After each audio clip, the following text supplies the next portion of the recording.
பேசிட்டு இருக்காரு. பழிவாகணும்னா ஏமல வைங்க, தொண்டர்கள் மீது கை வைக்காங்க அப்படின்ற மாதிரி விஜய் பேசுறாரு. விஜய் செய்தது தவறு. அவர் நின்று போராடி இருக்கணும். அவர் நீதிமன்றத்தை நாடி இருக்கணும். அவர் சிறப்பு புலனாய்வு குழு, அதாவது ஸ்பெஷல் பெஞ்ச் கான்ஸ்டிடியூட் பண்ண சொல்லி கேட்டிருக்கணும். கேட்காதது. அதனாலதான் நான் சொல்றேன், எடப்பாடியாரால் தான் இதெல்லாம் முடியும்.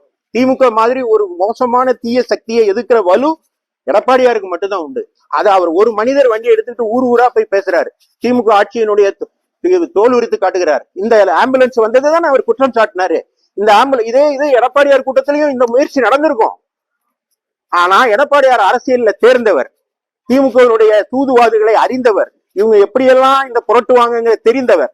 எனவே அவர் சாதகமாக சூழ்நிலையாக அதை சாதுரியமாக கையாண்டு தொண்டர்களை காப்பாற்றி கொண்டார்.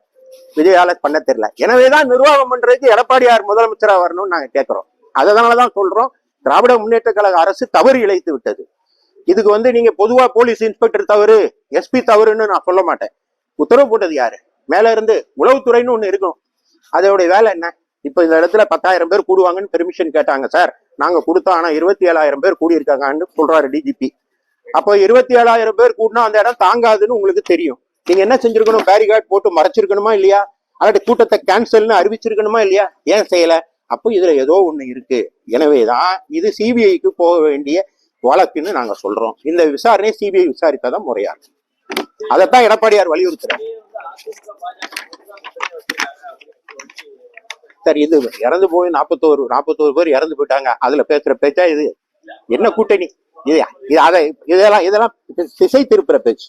நடந்து முடிந்தது மிகப்பெரிய துன்பியல் சம்பவம். இதற்கு பொறுப்பானவர்கள் யாராக இருந்தாலும் நிறுத்தணும். அது விஜய் மேல தவறு இருந்தாலும் சரி, ஸ்டாலினுடைய அரசு மேல தவறா இருந்தாலும் சரி, ஒரு இண்டிபெண்டன்ட் ஏஜென்சி. அதனாலதான் அதை சிபிஐ கிட்ட கொடுக்கணும்னு சொல்லலாம். ஏன்னா இந்தியாவில இதே மாதிரி நடந்த சம்பவங்கள் 4 உண்டு.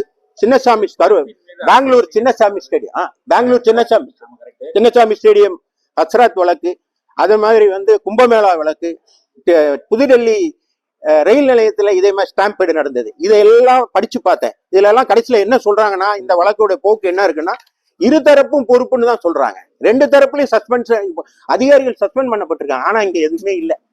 நீங்க வலை வீசி தேடுறாங்களாம். என்னங்க 41 உயிருங்க, எவ்வளவு ஈஸியா ஹேண்டில் பண்றாங்க பாருங்க.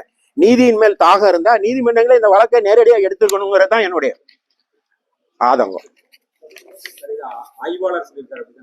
இது ஆய்வாளர் 21/1/2025 இந்த வேலுசாமிபுரங்கிறது அருகதையற்ற இடம், குறுகலான சாலை கொண்டதுன்னு நாங்க அப்ளிகேஷன் ஜனவரி மாதம் கொடுக்கும் போது, எம்ஜிஆர் பிறந்தநாள் கொடுக்கும் போது மாட்டேன்னு சொன்னது.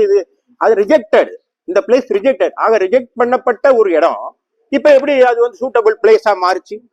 சார், அவங்க வந்துட்டாங்க சார். உங்களை நம்பி, அரசாங்கத்தை நம்பிதானங்க. இப்போ நீங்க இங்க இருந்து இந்த கலெக்டரேட் விட்டு வெளியே போறீங்க, அரசாங்கத்தை நம்பிதானே வெளியே வரோம். வீட்டை விட்டு அரசாங்கம் நம்மளை பாதுகாக்கும், அரசாங்கம் தட்டி கேட்கும், நியாயத்தை செய்யும் அப்படின்னு தானே ஒவ்வொருத்தரும் காலையில எழும்பும் போது நம்பிக்கைகளால் விழிக்கிறோம். அரசாங்கத்தால் பாதுகாக்கப்படுகிறோம். அரசாங்கமே தவறு இழைக்கும் போது நம்ம யார்கிட்ட போய் சொல்ல முடியும்? நீதிமன்றங்கள் தான் தானா முன் இந்த வழக்கை எடுக்கணுங்கிறதா என்னுடைய வேண்டுகோள்.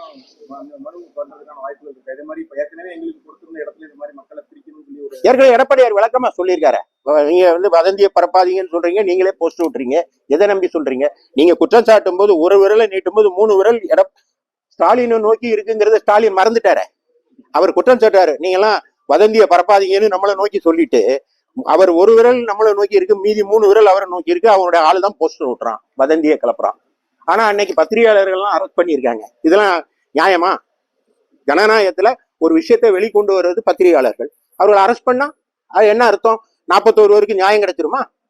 செய்திகளை உடனுக்குடன் தெரிந்து கொள்ள கீழ்கண்ட கேபிள் மற்றும் டிடிஹெச் நெட்வொர்க்குகளில் எம்நாடு செய்தி தொலைக்காட்சியை காணுங்கள். பாதகம் செய்பவரை கண்டால் நாம் பயம் கொள்ளலாகாது பாப்பா.